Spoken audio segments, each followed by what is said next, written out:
মাথা স্কুলে যাচ্ছি। হ্যাঁ যা, ভালো করে যাবি।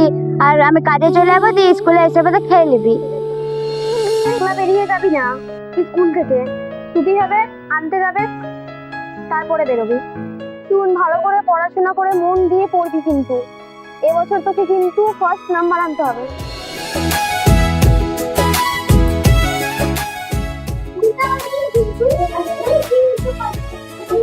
আস্তে আস্তে স্কুলে গরমা করেছি তোমারে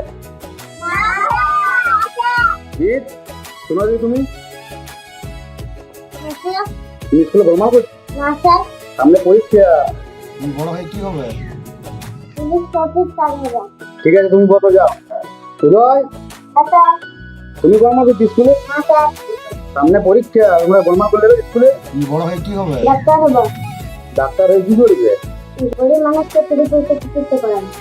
তুমি অনেক বড় হবো। তুমি যাও, বসো, যাও, স্কুলে গরমা করো না, ঠিক আছে? মন দিয়ে পড়াশোনা করো।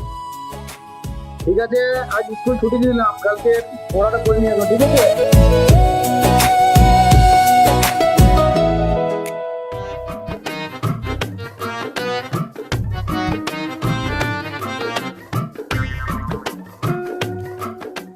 দেখো ছেলেগুলো স্কুল ফাঁকি দিয়ে আম পাড়ছে, ওটা স্বরূপের ছিল না? হ্যাঁ হ্যাঁ, মরণ মশাই ছেলেগুলো বদমাস হয়ে গেছে। হ্যাঁ, এই তোরা এখানে কি করছিস? তুমি কি আমার আম পাচ্ছি? তোরা স্কুল ফাঁকি দিয়ে এখানে আম পাড়ছিস? তোদের বাড়িতে জানাচ্ছি আর মাস্টারকেও জানাচ্ছি। যাও, বলে গাও, যাও। ধরতো ধরতো ধরতো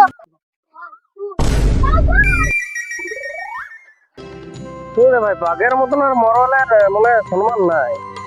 না আগে একবার ধমকাইলে পাড়ার লোক জড়ো হয়ে যেত, এখন সেইটা হলো। এখন ওরা তো বাচ্চা ছিল, ওরা কি সম্মান দিবে? বড় গুলো তো সম্মান দিয়ে মরণ মশাই, আপনি তো বুঝতেই পারছেন। মানসী, তো ছেলেকে বারণ করবি, লোকের সঙ্গে ঘুরে ঘুরে বদমাশ হয়ে যাচ্ছে, একটু নজর রাখিস।